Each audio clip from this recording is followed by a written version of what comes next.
What's going on YouTube? Real McCoy here. How y'all doing today? I figured since deer season's coming to an end, I got a couple more pieces of gear I want to get before I do reviews on all my hunting clothing. So I figured we jump on some turkey gear since turkey season's coming up in April. So yeah, let's just get into it. Oh boy.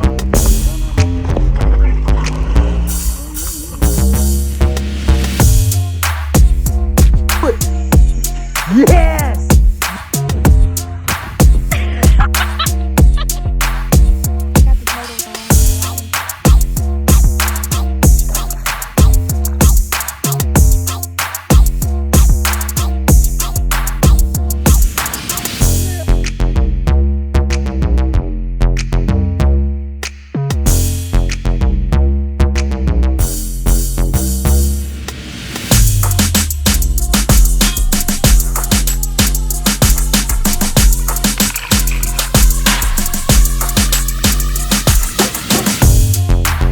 Alright, everybody, so yeah, let's just start with decoys. So I use the AVNX LCDs.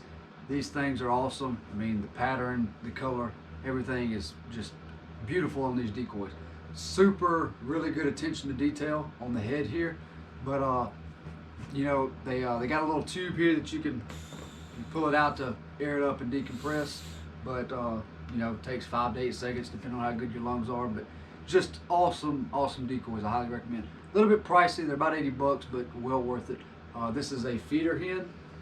I have a lookout hen, and this is like, I think it's called a laydown hen, but I mean, just look at the colors on this decoy. Just awesome stuff.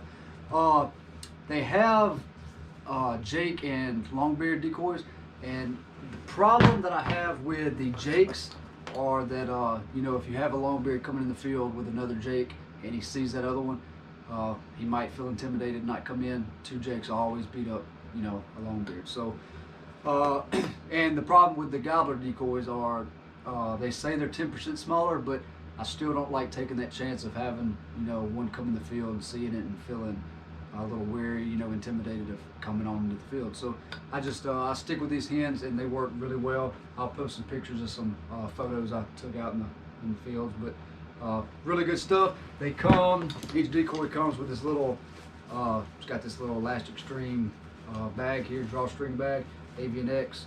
You know, these they come with these stakes here. Pretty cool. They got an elastic band, but when you stake it down to the ground, they just sit on that. You know, the wind can spin them around, and they work really well. Highly recommend for what they are. So, moving on from decoys, I guess we'll get into a chair. I don't really care for wearing the vests that have the little flip-down chair. I just don't care for them. So, this thing here, this is a Primo's Wingmaster. It sits low to the ground. It's got a cool stance to it.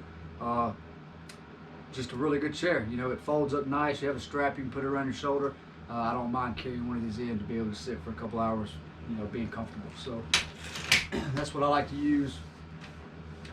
Clothing. So I guess to start off, I like a good merino wool sock. Merino wool is definitely quality over just regular wool. You know, people who wear it, they know what I'm talking about. But I'll wear that. And then this boot here, this is the Lacrosse Atlas. It's uninsulated. This is what I wear throughout deer season and everything. Camping, you know, whatever I'm doing, this is what I like to wear. You know, when it gets colder, I can put, you know, more better socks in, or toe warmers, whatever. Really good boot. It's waterproof, super comfortable, and fair, like 150 bucks. So I'm not crazy about the snake boots that come up to the top of your knees. I just, you know, I've never had a problem running into a snake while I'm turkey hunting. So I like these. And back to clothing. So I like the Mossy Oak Obsession and the Bottomlands camo. It just depends on what gun I'm using or where I'm going to be hunting that particular day. You know, and this is like the national color for turkey. So these are some just old leafy pants and jacket that I bought from Walmart like 10 years ago. I don't wear it anymore. It's like a mosquito net. That's how thin it is. But during the, you know, if I got a friend or family that needs to borrow something, this is what they'll wear. Pants, I like the old Tom pants. It's these here. I buy these in a size bigger in case I need to wear sweatpants or a good pair of base layers underneath, because the last couple of years during April turkey season it has been frigid. So these are really nice. They got these cool pockets here for your box call, your strikers. The call pocket I wish was elastic also. I have some that are a little bit big and they tend to want to tear the stitching on it. So maybe that they came out with like a new model. Maybe it fixed on that one. But really good pants. All the old Tom stuff is. This is one of their quarter zip shirts. Super comfortable. Really nice shirt. Pretty vibrant. But I got all this same stuff in the Badlands camo. I actually prefer the Badlands stuff, but let's see. I like to wear a ball cap when I'm turkey hunting. It's just about the only time I wear one. I like a good thick jacket in case it is, a cooler morning. Neck gaiters and gloves are very important. Turkey have incredible eyesight, so I like a good neck gaiter, face shield, whatever you want to call it, and a good pair of gloves. These the old Tom gloves were out of stock, so I went to searching, and these are actually the banded gear gloves. The fingerless is what I prefer, and they work really good too, even though they're like a duck brand. But this is the old Tom and the Bottomlands camo, and just some more face shields and gloves. So that's really good stuff. I keep all my clothing in one of these AVNX decoy bags. It works great. I can throw it in the back of the truck. It's no biggie. So yeah, moving on, I guess, to this here. This is an accessory to the clothing, I guess. This is a Alps Outdoor bino harness. This is what I like to wear during turkey season. I don't care for the vest. I prefer a bino harness. Probably going to switch this out for a bigger one this year, a newer one, just to be able to hold some more stuff. But I don't have any decoys in it. They're over here. But the binos that I use are the Vortex Diamondback, the 10x42s. Incredible binos. People who run Vortex, they know how good the glass and the warranty are on these things. So very high quality. It's what I like.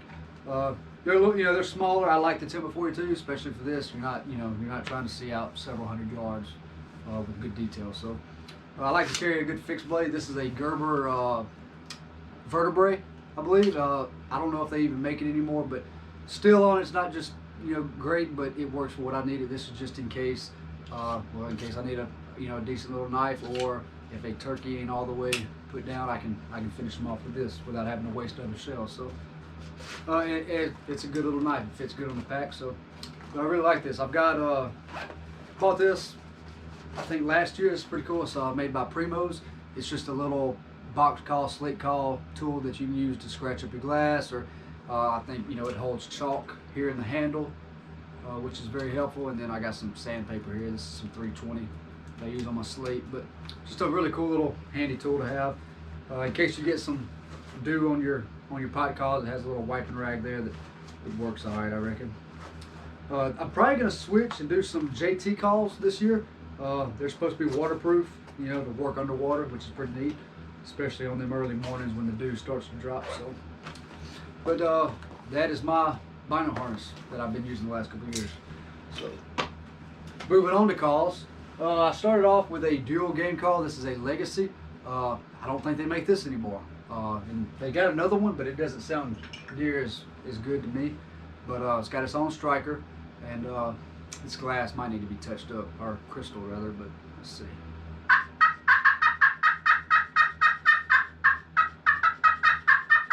But it's a really good sounding call. It's a crystal pot. I prefer the crystal over others depending on where I'm at or what I'm using it for. This is a Tom teaser. It's a crystal pot. Of course, this isn't the striker for it, but it's at a different pitch.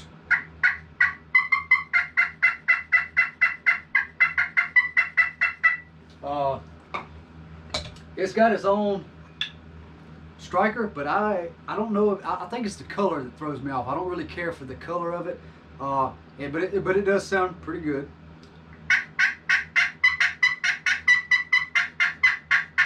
All this needs to be touched up with sandpaper, but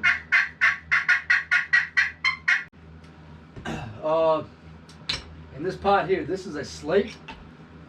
It's a pretty cool story on this. We were doing a job, cabinets, countertops, I can't remember, for an older guy who was a professional turkey hunter, and he had killed like over 100 turkey, and he made his own calls, and he made me one. This is a slate call. He made a really nice striker for it, and it cracked during a trip I was taking, so it's actually in the shop now getting repaired. I got it glued up and clamped up, so hopefully I'll send it out and it'll still work fine. But this is the call that I use when I have a turkey in the field and I need him to come, 10-15 yards closer. This is what I use. Super realistic. It's kind of lower. It's not as high pitch as these. So, but a really good call here.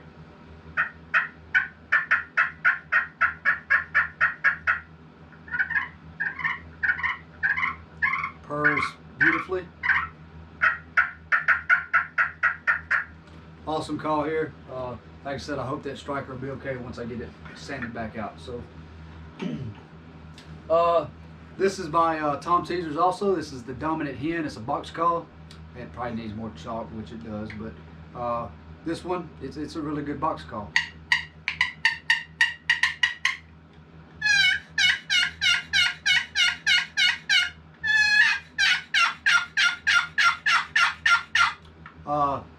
Some guys can gobble with these. I hadn't figured it out yet. I don't know how to gobble with it. Still working on it. But moving on from there, locator calls. I've got two. These are the ones I prefer, the ones I like. You got a crow and an owl. This is the Woodhaven real crow call, I believe is what they call it. But and these are considered custom, so they're a little bit pricey. I think this is 40-50 bucks, and this one's like 60 to 70. But super realistic. I use this during the evening times. It's just a little bit aggressive in the mornings to me. So, but the morning is what I like to use this owl call. This is a Hooks Harrison. Just howling crow or owl rather. But super nice call.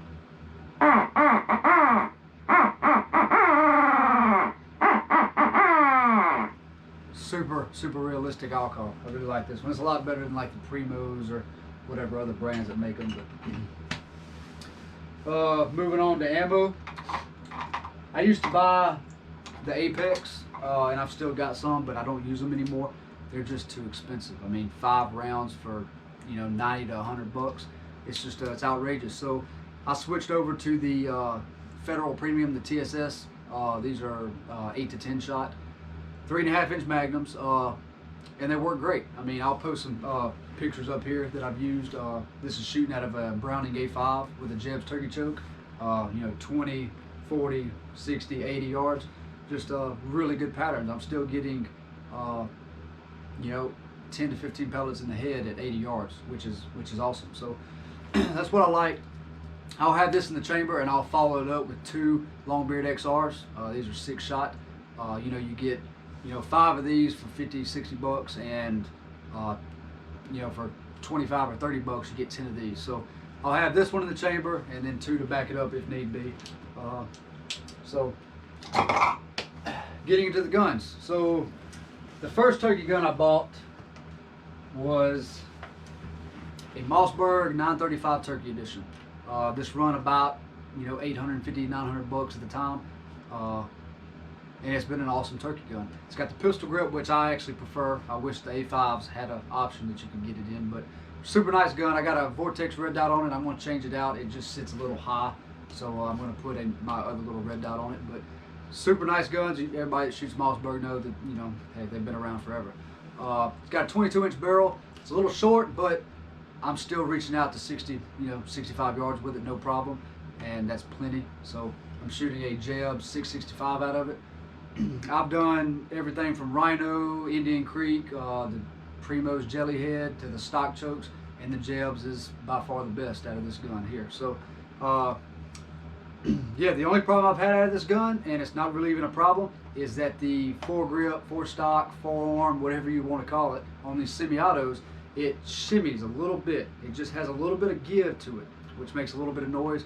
Not a big deal, easy to fix. I just hadn't taken the time to fix it. So, awesome turkey gun, and I think they've upgraded it since I bought this one. So Pretty cool reload or unload feature on this. Most of them you just have to rack them. This one here is really nice. What you do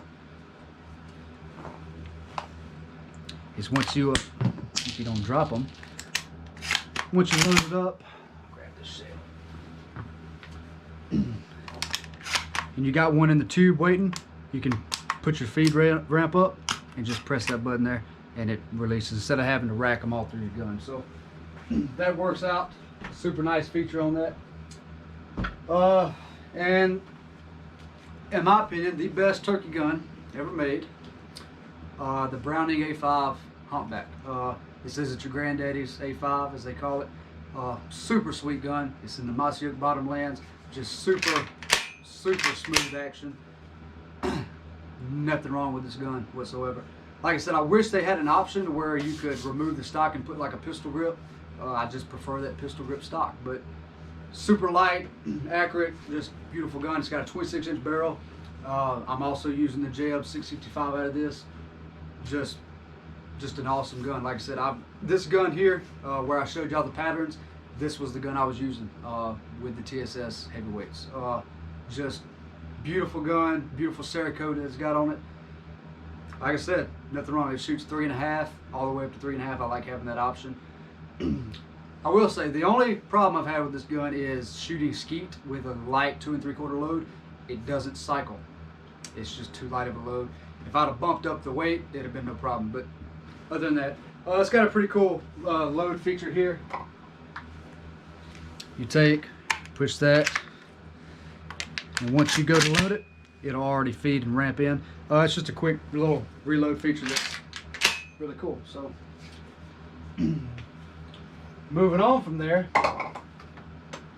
I do have your granddaddy's A5.